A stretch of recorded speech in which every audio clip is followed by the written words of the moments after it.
Praise the lord. యేసుక్రీస్తు వారి పరిశుద్ధమైన నామంలో మీ అందరికి వందనాలు శుభాలు తెలియపరుస్తూ ఉన్నానండి. బాడీ ప్రెసెంట్ మైండ్ యాబ్సెంట్గా మనం ఈ లోకంలో జీవించకూడదండి.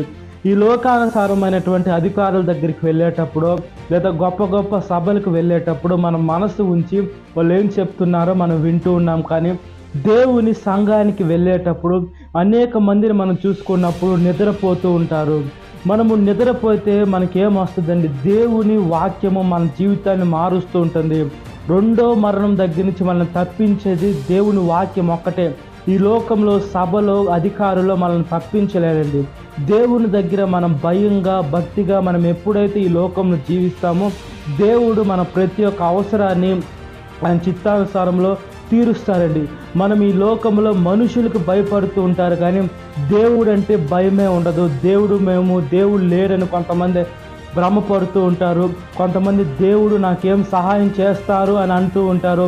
దేవుడు నన్ను అన్యాయంగా నన్ను ఈ లోకంలో ఇంకా బాధ పెడుతున్నారు, దేవుడు నాకు ఈ ముళ్ళులు పెడుతున్నారని మనుషులు దేవుని దూషిస్తూ ఉంటారు.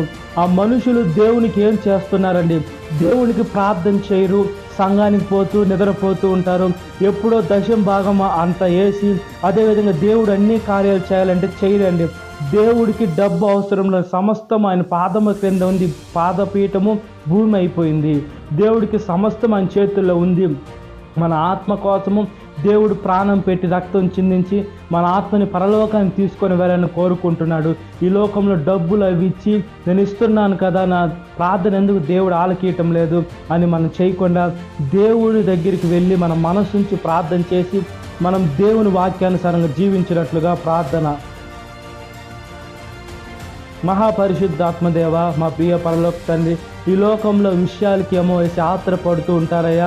అదేవిధంగా మీ విషయానికి వచ్చేటప్పుడు కేర్లెస్ అయిన జీవితము మాలో లేకుండా వేసే ప్రాధాన్యపత్రం ఒకసారి జ్ఞాపకం చేసుకోండి అయ్యా. వేసే మీరంటే మేము భయము భక్తి విశ్వాసం కలిగి విశ్వాసానికి కర్త దానిని కొనసాగించేవాడైనా యేసు మీ వైపు మేము చూసి నడుచున్నట్లుగా ప్రార్థన చేస్తున్నామయ్యా.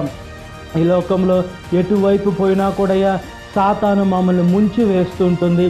సాతాను మమ్మల్ని నరకంలోకి తీసుకొని వెళ్ళాలని, పాతాళంలోకి తీసుకోవాలని సాతాను ప్రయత్నిస్తూ ఉంటుంది.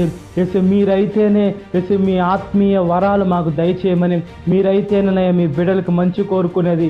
ఈ లోకంలో ఎవరికి మంచి కోరుకోరు, నేను బాగుంటే చాలని సెల్ఫిష్గా ఉంటారు. మీ బిడ్డలుగా మేము జీవించి అందరూ బాగుండాలి, అందులో మేము కూడా ఉండాలని మంచి మనసును దయచేయమని ప్రాధాయపడుతున్నాం. సాతాను శోధన ప్రతి ఒక్క బిడ్డను విడుదల దయచేయమని, ఈ వాక్యం ఇచ్చిన ప్రతి ఒక్క బిడ్డను పేరు జ్ఞాపకం చేసుకో దినకాల దీవంతో నింపమని యేసుక్రీస్తు వారి పరిశుద్ధమైన నామములో మిక్కిలను తరచున నా పరలోక తండ్రి. ఆమేన్. Praise the lord. God bless you. Have a great day.